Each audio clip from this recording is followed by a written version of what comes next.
नमस्कार आप सभी को। स्वागत है आपका हमारे इस प्लेटफ़ॉर्म पर। यूपी ट्रिपल एससी यानी कि उत्तर प्रदेश अधीनस्थ सेवा चयन आयोग।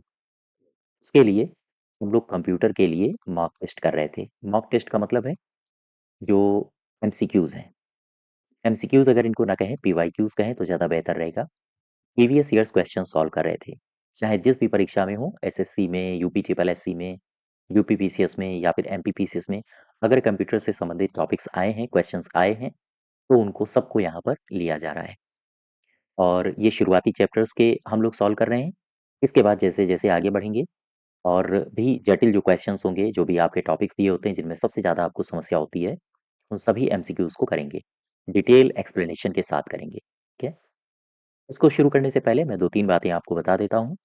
यूपी ट्रिपल एससी के लिए अगर आप यूपी जीके और साथ ही साथ यूपी जीके और कंप्यूटर, इसका आपको पता होगा 35 अंकों का हिसाब-किताब रहता है। हर एक परीक्षा में ये 35 अंक अब डाले जा रहे हैं। अगर आपको डिटेल में यूपी जीके और कंप्यूटर की थ्योरी क्लास पढ़नी हो, तो आप इसको जॉइन कर सकते हो, ठीक है? इसका बैच अभी हाल ही में शुरू किया गया है। अगर आप यूपी ट्रिपल एससी से निकाली गई वीपीओ यानी कि ग्राम पंचायत अधिकारी की तैयारी कर रहे हैं, तो इस वीपीओ के लिए वीपीओ बैच के लिए आपको मॉक टेस्ट की श्रृंखला मिल जाएगी। इसके साथ-साथ मॉक टेस्ट के साथ-साथ यहाँ पर जो मॉक टेस्ट का डिस्कशन है, वो लगभग 60 टू 70 घंटों का डिस्कशन कोर्स भी आपको मिलेगा। इसके अलावा अगर आप कंप्लीट थ्योरी बैच से जुड़ना चाहते हो, जो कि 65 अंक हैं पंचायती राज के, इनको भी कवर करवाया गया है। आप चाहें इस बैच से भी जुड़ सकते हैं। इसके अलावा योजना, अगर आप योजना से जुड़ना चाहते हैं, योजना बैच से जो कि 20 अंकों की वीपीओ के लिए आ रही हैं, तो योजनाओं का बैच भी आपके लिए उपलब्ध है। यहाँ से आप जुड़ सकते हो। ठीक है? तो खैर, आइए क्वेश्चन को शुरुआत करते हैं।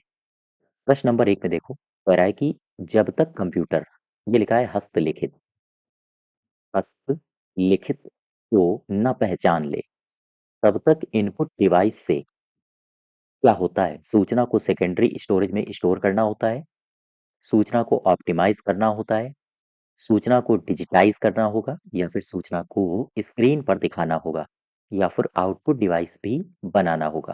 क्या होगा इसमें सही उत्तर? बताइए। इसमें सवाल में कह रहा है, ध्यान दो, जब तक कंप्यूटर हस्तलिखित को ना पहचान ले, यहाँ पर हस्तलिखित है, हस्तलिखित।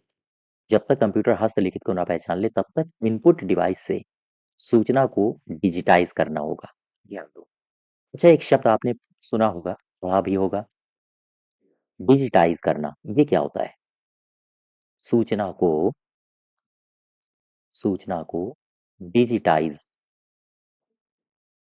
अगर हम केवल इतना शब्द उठाएँ, डिजिटाइज़ करना, इसका मतलब क्या है? इसका मतलब सीधा-सा होता है, किसी जानकारी को किसी जानकारी को डिजिटल फॉर्मेट में बदलना। अच्छा, एक आपने इलेक्ट्रॉनिक टूल है, आपने उसका नाम सुना होगा, इसको बोलते हैं डिजिटाइज़र, ठीक है? अगर आप पेड बैच से जुड़े हुए हैं, तो आपने इसको पढ़ा भी होगा। डिजिटाइज़र क्या होता है? ये क्या है? दरअसल यह एक इलेक्ट्रॉनिक टूल है। यह एक इलेक्ट्रॉनिक टूल होता है। करता क्या है, काम क्या करता है? हाथ से ड्रॉ किए गए इमेज को डिजिटल रूप में परिवर्तित करना इसका मुख्य काम होता है। हाथ से ड्रॉ किए गए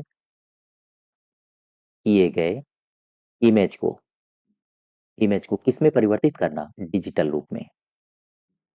डिजिटल रूप में इसे परिवर्तित किया जाता है, ठीक है? अच्छा, इसमें इमेज को दरअसल एक बोर्ड होता है जिसको बोलते हैं कैलकम ड्राइंग बोर्ड। ध्यान दो, कैलकम ड्राइंग बोर्ड। इस बोर्ड पर स्टाइलिश पेन के द्वारा ड्रॉ किया जाता है। इसका सही उत्तर हो जाएगा सी पार्ट। नेक्स्ट देखो, क्वेश्चन नंबर दूसरा, ध्यान से पढ़ो। कह रहा है कि इंफॉर्मेशन इनपुट करने के लिए आप माउस जैसे का यूज करते हो। माउस जैसे क्या? माउस जैसे इनपुट है या फिर ये माउस आउटपुट है, ये पूछ रहा है आपसे। इंफॉर्मेशन को जब आप इनपुट करते हो, आपने कोई सिस्टम है आपके पास, ठीक है?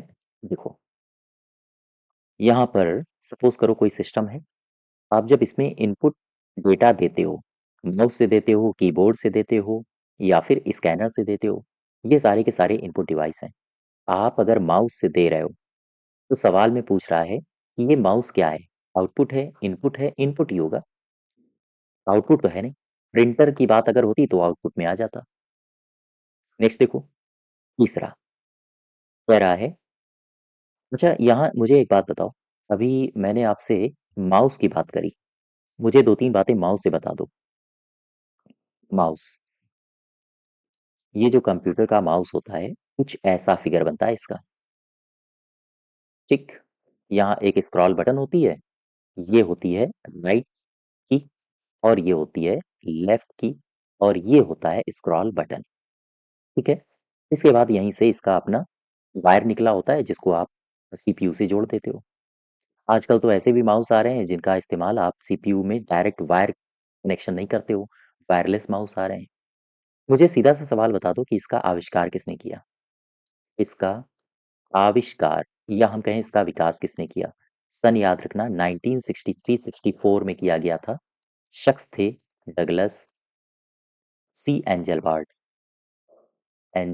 बर्ट, ठीक है? और ये माउस किस पर आधारित होता है? आप बताओगे जीयूआई। मुझे कमेंट बॉक्स में बताओ सीयूआई का पूरा नाम। जीयूआई, जीयूआई है ग्राफिकल यूजर इंटरफेस में आमतौर पर माउस का इस्तेमाल किया जाता है। तो सी पार्ट में आ जाओ अब। कह रहा है कुंजी को क्या कहते हैं जो कंप्यूटर की मेमोरी से सूचना और स्क्रीन कैरेक्टर्स को इरेज कर देती है? फिर से समझो, उस कुंजी को क्या कहा जाता है, उस की को क्या कहा जाता है जो कंप्यूटर की मेमोरी से सूचना को और स्क्रीन कैरेक्टरों को इरेज करती है? इसे कहा जाता है डिलीट कुंजी, ठीक है? नेक्स्ट देखो, चौथा नंबर, यहाँ पर आपको फिल इन द ब्लैंक्स करना है। वो एक प्रकार के सस्ते कैमरे होते हैं जो कंप्यूटर के साथ लगे रहते हैं और उनका उपयोग वीडियो कॉन्फ्रेंसिंग में किया जाता है, वीडियो चैटिंग में किया जाता है, लाइव लाइव वेब ब्रॉडकास्ट में भी इनका इस्तेमाल किया जाता है। ये होते हैं वेब कैम्स या फिर वेब पिक्स होते हैं या फिर ये होते हैं वेब ब्राउजर कैप या ब्राउजर पिक्स। इन्हें कहा जाता है वेब कैम्स, ठीक है? ये पार्ट सही हो जाएगा। अब नेक्स्ट देखो, पांचवा कह रहा है कि कंप्यूटर सिस्टम में यहाँ फिल इन द ब्लैंक्स है, भरना है। ये 5 ऑप्शन आपको दिए हैं और ध्यान दीजिए 5 ऑप्शन में आपको प्रैक्टिस करनी है। सिलेबस का पैटर्न हो सकता है इस 2 ये जो एग्ज़ाम होने वाले हैं जनवरी के, ये और पता चलें। फिर आपका जो वीपीओ है, जो बड़ी-बड़ी परीक्षाएँ हैं, जूनियर असिस्टेंट, उनका एक पैटर्न स्पष्ट हो पाएगा कि हाँ, ठीक है, अब इसी पैटर्न पर एग्ज़ाम होंगे और कुछ कठिनाई का लेवल भी पता चल पाएगा। देखो, क्वेश्चन नंबर 5वां पढ़ो। कह रहा है कंप्यूटर सिस्टम में यहाँ फिल इन द ब्लैंक्स है के माध्यम से टेक्स्ट और न्यूमेरिकल डेटा प्रवेश कराते हैं। इस पद्धति को सर्वाधिक सामान्य पद्धति है, उसे क्या कहा जाता है? इससे आप डेटा को, चाहे वो टेक्स्ट डेटा हो या न्यूमेरिकल डेटा हो, उसको कंप्यूटर में प्रवेश कराते हो। कीबोर्ड से, स्कैनर से, प्रिंटर से, प्लॉटर से। देखो इनपुट जो भी डिवाइस होगी आप उसी से करवाओगे एंटर। तो या तो स्कैनर होगा या फिर कीबोर्ड होगा। जो कह रहा है कि सर्वसामान्य, सर्वाधिक सामान्य पद्धति कौन है? वो है कीबोर्ड। 5वें का ए पार्ट। नेक्स्ट देखो छठवां, 6 नंबर। इसमें कह रहा है कि लाइन प्रिंटर 1 मिनट में कितने चिन्ह छापता है? सवाल ये क्वेश्चन पूछा गया है, ध्यान दीजिएगा प्रीवियस ईयर में पूछा गया है।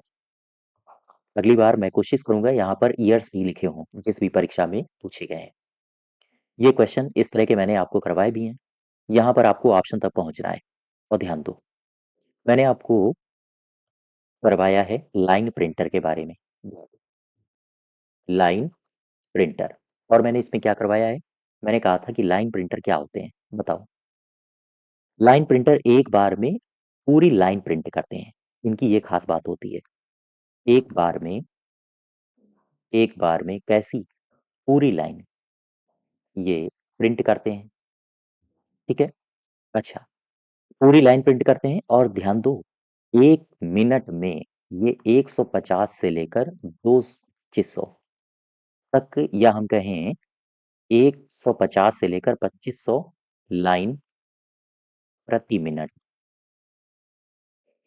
ये प्रिंट करते हैं, ठीक है? ध्यान दो, ये डेटा आपको अलग-अलग मिल सकता है, लेकिन जो रेंज होगी वो इसी के आस-पास घूमेगी, लाइन प्रिंटर्स की। अब अगर आपसे पूछा जाए कि इनकी कुछ वैराइटीज़ भी होती हैं, कुछ प्रकार भी होते हैं क्या? हाँ, होते हैं। लाइन प्रिंटर के प्रकार कौन-कौन से हैं लाइन प्रिंटर के प्रकार? जैसे सबसे पहले मैंने आपको बताया था बेंड प्रिंटर, मैंने आपको बताया था चेन प्रिंटर, ठीक है? और मैंने आपको बताया था ड्रम प्रिंटर। ये 3 टाइप्स मैंने बताए थे और ये तीनों टाइप्स किसके उदाहरण हैं?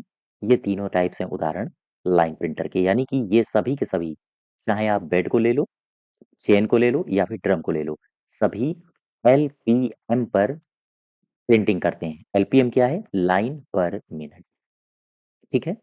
इसका सही उत्तर क्या हो जाएगा? मैंने आपसे कहा था 150 से लेकर लगभग 2500। अब यहाँ पर देख लो, ये भी गलत हो गया, ये भी गलत हो गया, ये भी गलत हो गया, ये भी गलत हो गया, ये सही हो जाएगा। नेक्स्ट देखो, क्वेश्चन नंबर 7वां।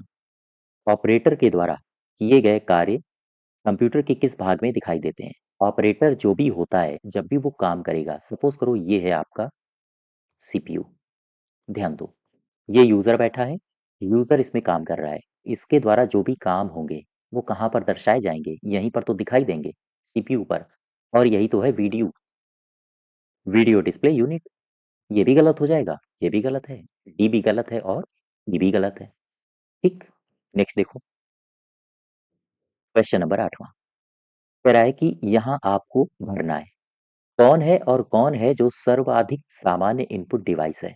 सर्वाधिक सामान्य इनपुट डिवाइस कौन कौन से हैं? माइक्रोफोन है, प्रिंटर है, बोलो भाई, स्कैनर है कि मॉनिटर है, डिजिटल कैमरा है या फिर स्पीकर्स है, कीबोर्ड है कि माउस है? सर्वाधिक सामान्य जिनका उपयोग सबसे ज्यादा किया जाता है वो है कीबोर्ड और माउस। अब नेक्स्ट देखो, 9th नंबर। कह रहा है मॉनिटर के डिस्प्ले आकार को कैसे मापा जाता है? ये मॉनिटर है, इसके डिस्प्ले आकार को आप कैसे मापोगे? ध्यान दो, डिस्प्ले आकार को अगर आपको मापना है, जिगजैग नहीं, हॉरिजॉन्टली भी नहीं, वर्टिकली भी नहीं, इसको मापते हैं विकर्णतः। हिंदी में कहते हैं विकर्ण को आधार बना के मापा जाता है। लेकिन यहाँ पर इंग्लिश में दिया है तो आप तैयार रहिए इंग्लिश के लिए भी, डायगोनली सही हो जाएगा। नेक्स्ट देखो 10वां। कह रहा है कि आउटपुट डिवाइस का प्रयोग करके आप कर सकते हैं, ध्यान दो, आउटपुट डिवाइस का उपयोग करके आप क्या कर सकते हैं? यहाँ फिल इन द ब्लैंक्स करना है। डेटा इनपुट कर सकते हैं, डेटा स्टोर कर सकते हैं, डेटा स्कैन कर सकते हैं या फिर व्यू और प्रिंट। जैसे सपोज करो ये है मॉनिटर, गौर करो, ये है मॉनिटर। अब आप इसका इस्तेमाल कर रहे हो तो आपको कोई डेटा ये दिखाई पड़ा, तो आप व्यू करते हो, देखते हो, और इसी में आप प्रिंट प्रीव्यू कर भी लेते हो, यहाँ से आप प्रिंट कमांड देते हो, प्रिंट भी हो जाता है, यानी कि प्रिंट करने के लिए आप प्रिंटर का भी इस्तेमाल करते हो। आउटपुट डिवाइस का प्रयोग आप किसके लिए करते हो? डेटा को देखने के लिए भी और प्रिंट करने के लिए भी। डी पार्ट आपका सही हो जाएगा, ठीक। नेक्स्ट देखो 11। इसको थोड़ा सा नीचे लेता हूँ। कह रहा है कि माउस, ये सामान्यतया बाण, बाण का मतलब है एरो, ये जो मेरा कर्सर है, ये देखो इस गोले, ये गोले में, ये बाण या एरो के आकार में दिखाई देता है। अब दिखाई देता है जब इसको हम पॉइंट करते हैं, ध्यान दो, जब पॉइंटर होता है उस स्थिति में ये बाण या फिर हम कहें एरो के रूप में दिखाई पड़ता है। 11 का, 11 का पॉइंटर। नेक्स्ट देखो 12। सॉफ्ट कॉपी एक आउटपुट है, सॉफ्ट कॉपी एक आउटपुट है, तो हार्ड कॉपी क्या है? कंप्यूटर का भौतिक पुर्जा है? नहीं, ये तो नहीं होता है, भौतिक पुर्जा कंप्यूटर का नहीं होता है, कंप्यूटर के प्रिंटेड पुर्जे होते हैं। अच्छा आगे पढ़ो जरा क्या दिया है, प्रिंटेड आउटपुट होता है, ये भी गलत, ये सही होगा। हार्ड कॉपी क्या होती है? हार्ड कॉपी एक प्रिंटेड आउटपुट होता है जो कि प्रिंटर से निकलता है और उसे आप देख भी सकते हो, पढ़ भी सकते हो, छू भी सकते हो, ठीक है। ये सी पार्ट सही हो जाएगा 12 का। नेक्स्ट देखो 13 नंबर। इसमें कह रहा है किसी विशिष्ट कार्य को करने के लिए कौन सी कुंजी दूसरी कुंजी के साथ कॉम्बिनेशन को प्रयुक्त करती है? इस तरह के सवाल मैंने आपको करवाए हैं, हालांकि ये सस्ते भी हैं, सरल भी हैं। देखो, मैंने एक आपको कुंजी बताई थी, जब मैं कीबोर्ड पढ़ा रहा था, मॉडिफायर, मॉडिफायर की। ये क्या है मॉडिफायर कुंजी? ये ऐसी कुंजियाँ होती हैं, ऐसी कुंजी जो किसी अन्य कुंजी के साथ, किसी अन्य कुंजी के साथ कार्य करती है, ठीक है? कुल मिला के ऐसी कुंजियाँ हैं जो किसी अन्य कुंजी के साथ काम करती हैं। जैसे सपोज़ करो कोई कुंजी है, ये एक की है। इस की को जब हम दबाते हैं, तो हमें ए, स्मॉल ए प्राप्त होता है। लेकिन जब आप किसी अन्य कुंजी के साथ इसको दबाते हो, तो एकदम से कैपिटल ए लिख जाता है। बात समझ पा रहे हो? कुल मिला के मॉडिफायर कीज़ ऐसी कुंजियाँ होती हैं जिसका प्रयोग अन्य दबाई गई कुंजी के फंक्शन में परिवर्तन करता है। यानी कि कोई जो अन्य कुंजी होती है, अन्य कुंजी के द्वारा जो काम किया जा रहा होता है, ये फंक्शन में परिवर्तन करती है। परिवर्तन करे, उसे क्या कहा जाता है? उसे कहा जाता है मॉडिफायर कीज़, ठीक है? कौन-कौन है? जैसे शिफ्ट का नाम सुना होगा, आल्ट का नाम सुना होगा, सीटीआरएल यानी कि कंट्रोल का नाम सुना होगा। अब यहाँ पर आ जाओ, कौन है जिसके कॉम्बिनेशन का प्रयोग किया जाता है? ये है कंट्रोल। एरो भी गलत है, स्पेस बार भी गलत है, फंक्शन भी गलत है। ई पार्ट में आ जाओ ज़रा, यहाँ पर देखो क्या है? इनमें से कोई नहीं। आपका यही सही हो जाएगा, डी, ठीक है? अब आ जाओ 15 में, कह रहा है कि भाई कंप्यूटर में मेमोरी में डाला गया कोई भी आंकड़ा या फिर निर्देश, ये क्या है? फिर से समझो, कंप्यूटर की मेमोरी में अगर हम कोई आंकड़ा या निर्देश डाल दें, क्या है वो? वो होता है इनपुट, सी पार्ट 14 का, ठीक है? नेक्स्ट देखो, क्वेश्चन नंबर 15 कह रहा है कि कंप्यूटर तथा मानव का संपर्क किसके द्वारा होता है? कंप्यूटर और मानव, जैसे सपोज करो मैं इसमें कंप्यूटर एक बनाता हूँ, देखो ये मैंने फिगर लिया, ठीक है?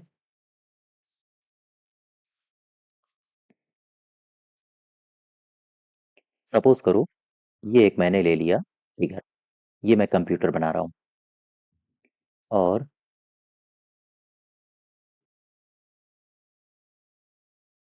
ये बन गया। अच्छा, यहाँ पर अगर मैं बना दूँ सीपीयू, ये बना दिया। एक मैं बना देता हूँ यहीं पर कीबोर्ड, ये बना दिया, ठीक? अब एक मैं यहीं पर बना देता हूँ माउस, ध्यान दो, ये बन गया। अच्छा, अब इस माउस को थोड़ा-सा शेप दे दो, ये है आपकी स्क्रॉल, ये हो गई राइट की, लेफ्ट बटन, अरे सॉरी राइट बटन, और ये हो गई आपकी लेफ्ट बटन, और ये क्या है? ये है स्क्रॉल बटन। ये सीपीयू है, यहाँ पर कई सारे आपको बॉक्सेस मिल जाएँगे, यहाँ पर कई सारे आपको जिनको हम कहें तो खाँचे कह सकते हैं, ये मिल जाएँगे। और यहाँ पर आपको सबसे पहली कुंजी होती है ईएससी, ध्यान दो। कीबोर्ड की सबसे पहली अगर कुंजी पूछा जाए आपसे कौन है? ईएससी।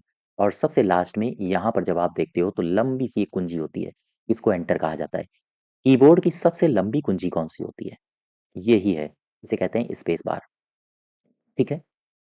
यहाँ तक बात समझ पा रहे हो? अच्छा, सवाल क्या था आपका? सवाल था, यहाँ पर आओ, आपसे पूछा गया था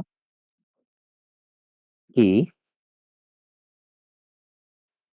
कंप्यूटर और मानव का संपर्क किसके द्वारा होता है? आप चाहे इनपुट डिवाइस उठा लो, जैसे मैंने माउस को लिया, माउस से भी मानव का संपर्क रहता है, और चाहे आप आउटपुट डिवाइस उठा लो, जो मैंने अभी आपको मॉनिटर बना के दिखाया था, इससे भी मानव का संपर्क रहता है। ये पार्ट आपका सही हो जाएगा, इनपुट और ठीक। नेक्स्ट देखो 16 नंबर, 16 में कह रहा है कि किस प्रिंटर द्वारा एक स्ट्रोक में एक अक्षर प्रिंट होता है? इस तरह के सवाल मैंने करवाए हैं आपको। कौन है यहाँ पे? लेज़र है, डॉट मैट्रिक्स है, लाइन है, प्लॉटर है या फिर ननापीस है? इसका सही उत्तर होगा डॉट मैट्रिक्स प्रिंटर। आओ देखो इसको समझते हैं। देखो, मैंने एक प्रिंटर आपको बताया था, डॉट मैट्रिक्स। या पहले आप प्रिंटर के बारे में जानो। प्रिंटर में मैंने आपको क्या-क्या बताया था? मैंने कहा था 2 प्रकार के, कौन-कौन से? एक तो मैंने बताया था इम्पैक्ट प्रिंटर। इम्पैक्ट का मतलब क्या है? ऐसा प्रिंटर जो इम्पैक्ट डालता है, जो अपना इम्पैक्ट अब कोई व्यक्ति जैसे मान लीजिए कोई एक पौरुष वाला व्यक्ति है, इसके पास ताकत ज़्यादा है, तो ये अपना इम्पैक्ट कैसे डालेगा? कोई एक सड़क पर चलता हुआ व्यक्ति है, इसके साथ हाथापाई कर ली, इम्पैक्ट डाला कैसे? आघात पहुँचा के। ये कंप्यूटर भी कुछ उसी प्रकार से होते हैं। ये आघात पहुँचा के अपना इम्पैक्ट डालते हैं, यानी कि प्रिंट करते हैं। अब आ जाओ नॉन इम्पैक्ट में, नॉन इम्पैक्ट प्रिंटर। ये नॉन इम्पैक्ट, ये इम्पैक्ट नहीं डालते हैं। अच्छा, बात इम्पैक्ट प्रिंटर की हो रही है, तो ये 2 प्रकार के होते हैं। एक तो होता है कैरेक्टर प्रिंटर और दूसरा होता है लाइन प्रिंटर। या तो लाइन प्रिंटर। ये जो कैरेक्टर प्रिंटर होता है, दरअसल ये कैरेक्टर प्रिंटर में आपसे अगर पूछा जाए कि मुझे इसके एग्जांपल्स बताओ, तो आप क्या कहोगे? आप कहोगे एक होता है डॉट मैट्रिक्स प्रिंटर। आपसे सीधा सवाल पूछा जाए डॉट मैट्रिक्स प्रिंटर किसके उदाहरण है? लाइन प्रिंटर के या फिर कैरेक्टर के हैं। एक और होता है daisy wheel daisy wheel printer. ये भी कैरेक्टर प्रिंटर का ही उदाहरण है। ठीक है? अब इसमें देखो, मैं कैरेक्टर प्रिंटर की बात कर रहा हूँ। अगर हम इम्पैक्ट प्रिंटर की बात करें, तो इम्पैक्ट प्रिंटर में होता क्या है? इसमें एक प्रिंट हेड लगा होता है। ध्यान दो, इसमें एक प्रिंटिंग हेड लगा होता है। होता क्या है ये? प्रिंटिंग हेड के द्वारा स्याही का एक रिबन होता है और रिबन पर फिर आघात होता है। दरअसल इस हेड में कई सारे पिन लगे होते हैं या फिर हम कहें हैमर्स लगे होते हैं। इन्हीं के द्वारा आघात करके प्रिंटिंग की जाती है। अच्छा, एक खास बात ये है कैरेक्टर प्रिंटर की कि ऐसे प्रिंटर्स एक समय में एक साथ एक ही कैरेक्टर प्रिंट कर पाते हैं और वही आपसे पूछा गया था। उस प्रकार के हमें प्रिंटर बताओ जो एक स्ट्रोक में एक कैरेक्टर को प्रिंट करते हैं। कैरेक्टर मतलब अक्षर को। सही उत्तर हो जाएगा डॉट मैट्रिक्स। बोलो भाई, समझ पा रहे हो आप इन सवालों को? और आप थ्योरी क्लास से अगर जुड़े हुए हैं तो वहां भी समझ पा रहे होंगे, कराए गए हैं। अच्छा, अब दूसरा देखो, डॉट मैट्रिक्स किस उपकरण की किस्म है? बताओ मुझे। ये जो डॉट मैट्रिक्स है, डॉट मैट्रिक्स क्या है? ये एक प्रिंटर है। यही तो मैंने बताया था अभी, प्रिंटर के एग्जांपल्स। नेक्स्ट देखो 18, कह रहा है सबसे ज्यादा प्रयोग में आने वाली पॉइंटिंग इनपुट डिवाइस कौन सी है? ट्रैक बॉल है या फिर टच पैड है, टच स्क्रीन है या फिर माउस है? सबसे ज्यादा प्रयोग में माउस आता है। ठीक है, ध्यान रखिएगा, माउस। नेक्स्ट देखो, क्वेश्चन नंबर 19। अब इसमें आपसे पूछा गया है माउस के दाएं बटन पर क्लिक करने पर क्या दिखाई देता है? देखो, इसको मैं यहाँ पर कराता हूँ, ध्यान दो। सबसे पहले मैं एक माउस बनाता हूँ।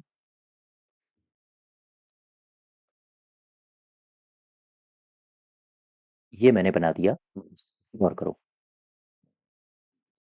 इसमें कुछ ऐसा बनता है, चूहा जैसा। ये जो मैं बना रहा हूँ, ये बना दी मैंने स्क्रॉल बटन।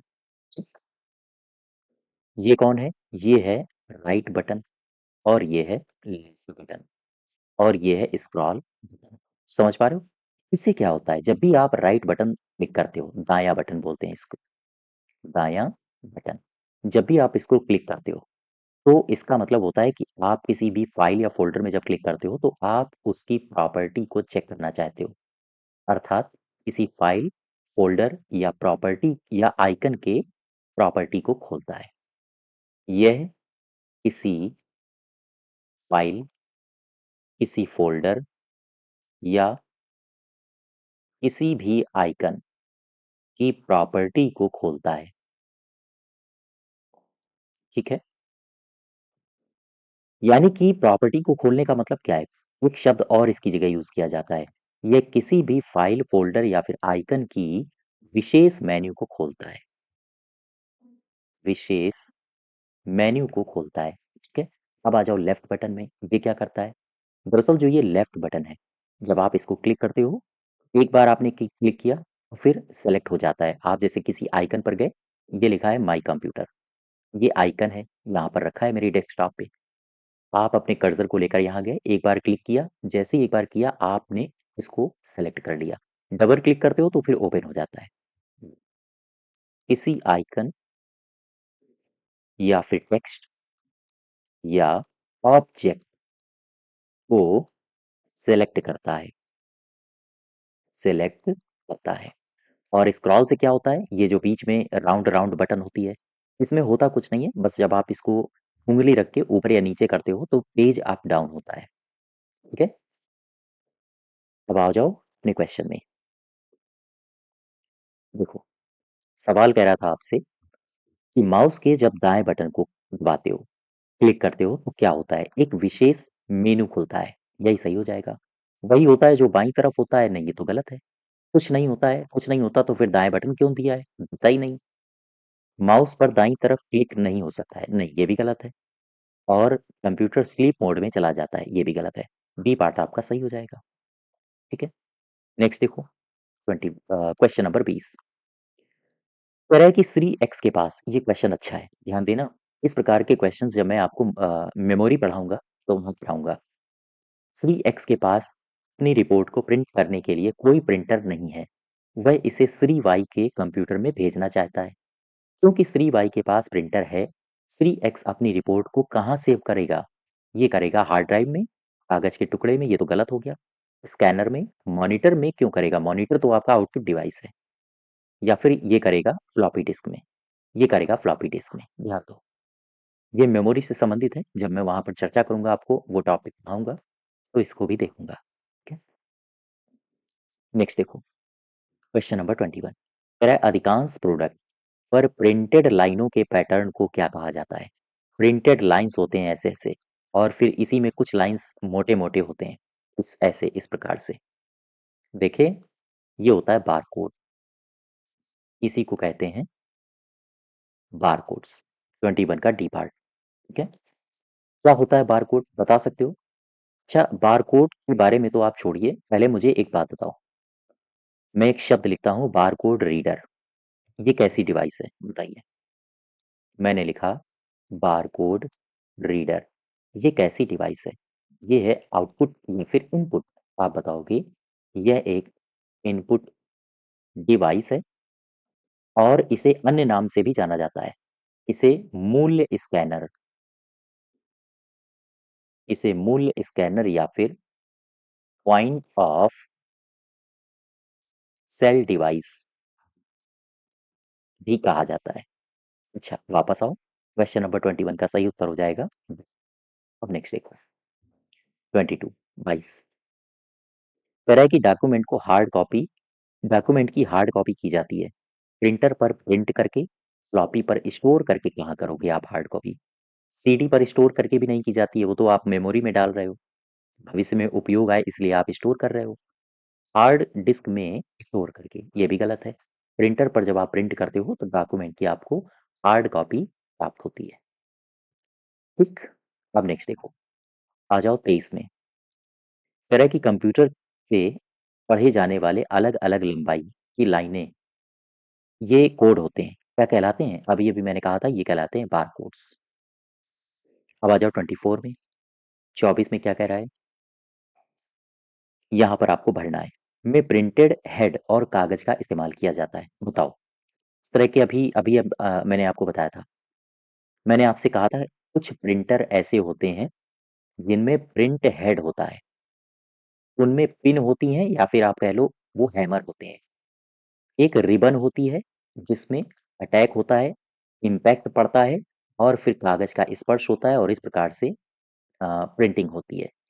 इस प्रकार के नॉन इम्पैक्ट कहलाते हैं या फिर इम्पैक्ट कहलाते हैं। ये बी पार्ट सही हो जाएगा। प्रिंटर में ऐसे प्रिंटेड जिनमें हेड और कागज का संपर्क होता है, उन्हें कहा जाता है इम्पैक्ट प्रिंटर। अब आ जाओ 25 में। ध्यान दो, निम्नलिखित में से कौन सा एक प्रकार माउस का है? मैंने आपको माउस के प्रकार बताए थे, याद करो। माउस के प्रकार क्या बताए थे? मैंने आपसे कहा था कि 3 प्रकार याद रखो इनके। कौन-कौन है? एक तो मैंने कहा था मैकेनिकल माउस, ठीक है? दूसरा मैंने कहा था ऑप्टिकल माउस, तीसरा मैंने कहा था वायरलेस माउस। ठीक है? मैकेनिकल माउस और ऑप्टिकल माउस। मैकेनिकल के बारे में मैंने कहा था कि ये क्या है? इन्हें किसी और नाम से भी जाना जाता है? हाँ, इन्हें कहा जाता है बॉल माउस। ये बॉल माउस के नाम से भी जाने जाते हैं। आपसे सीधा सवाल पूछ दिया जाएगा कि निम्नलिखित में से बॉल माउस कौन है? ऑप्शन दे देगा 5। अच्छा, ऑप्टिकल माउस को भी किसी अन्य नाम से जाना जाता है? हाँ, इसे कहा जाता है नॉन मैकेनिकल माउस। ठीक है? ये जो ऑप्टिकल माउस हैं, गौर करो, मैं ऑप्टिकल माउस की बात कर रहा हूँ। ये किस सिद्धांत पर काम करते हैं? आप बताओगे प्रकाश के परावर्तन। प्रकाश के परावर्तन के आधार पर ये कार्य करते हैं। ठीक है? अच्छा, कुछ और बता दो इनमें। इनमें प्रकाश उत्सर्जक के रूप में किसका इस्तेमाल किया जाता है? डायोड का। यानी प्रकाश उत्सर्जक डायोड का प्रयोग करते हैं, प्रयोग होता है। साथ ही साथ अगर आपको कर्सर इधर-उधर घुमाना है, इस प्रकार के माउस की आवश्यकता से, तो फिर लेज़र लाइट के आधार पर ही कर्सर आप इधर-उधर घुमाते हो। क्वेश्चन नंबर 25 में सही उत्तर क्या होगा? कौन-सा है माउस का प्रकार? देखो, मैकेनिकल तो होता है, जनरल नहीं होता है, ये गलत हो जाएगा। ऑप्टिकल होता है, मैकेनिकल भी होता है, ये सही हो जाएगा। फुल डुप्लेक्स ये माउस का नहीं है, ऑटोमैटिक माउस नहीं है, ये भी गलत है, तो बी पार्ट सही हो जाएगा। ठीक है? इस प्रकार के क्वेश्चन्स आप लगाइए और आप देख पा रहे होंगे कि सॉल्व भी हो रहे हैं। ठीक है? कंप्लीट थ्योरी बैच में अगर आप जुड़ना चाहते हो, तो फिर आप ऐप को इंस्टॉल करके, रजिस्टर करके आप यूपीजी के और साथ ही साथ कंप्यूटर के बैच से एनरोल कर सकते हो। ठीक है? उसके आगे हम लोग नेक्स्ट डे कंटिन्यू करेंगे और इसकी पीडीएफ के लिए आपको एप्लीकेशन पर इसकी पीडीएफ भी मिल जाएगी। धन्यवाद।